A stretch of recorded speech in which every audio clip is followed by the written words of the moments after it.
Hello বন্ধুরা, আজকে আমরা কথা বলবো সবার চোখে পড়া একটা ট্রেলার নিয়ে, রঘু ডাকাত। দেব, ইদিকা, অনির্বাণ আর সোহিনীর অভিনীত এই ছবিটি আসছে এই পুজোয়।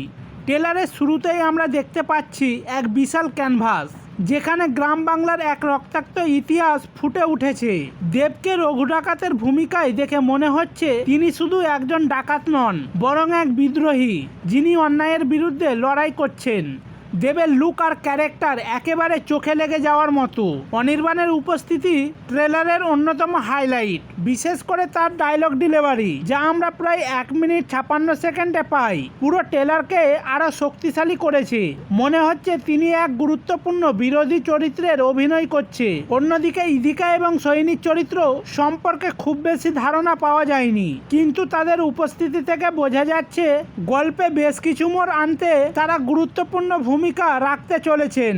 ট্রেলারের অ্যাকশন সিকোয়েন্স, ড্রামাটিক মুহূর্ত এবং তীব্র আবেগের ঝলক আমরা পেয়েছি, যা দর্শকের কৌতূহল আরও বাড়িয়ে দিয়েছে। ছবির ভিজুয়াল, কালার টোন, ক্যামেরার কাজ একেবারে সিনেম্যাটিক লেভেলের, আর ব্যাকগ্রাউন্ড স্কোর সেই উত্তেজনাকে আরও কয়েক গুণ বাড়িয়ে দিয়েছে।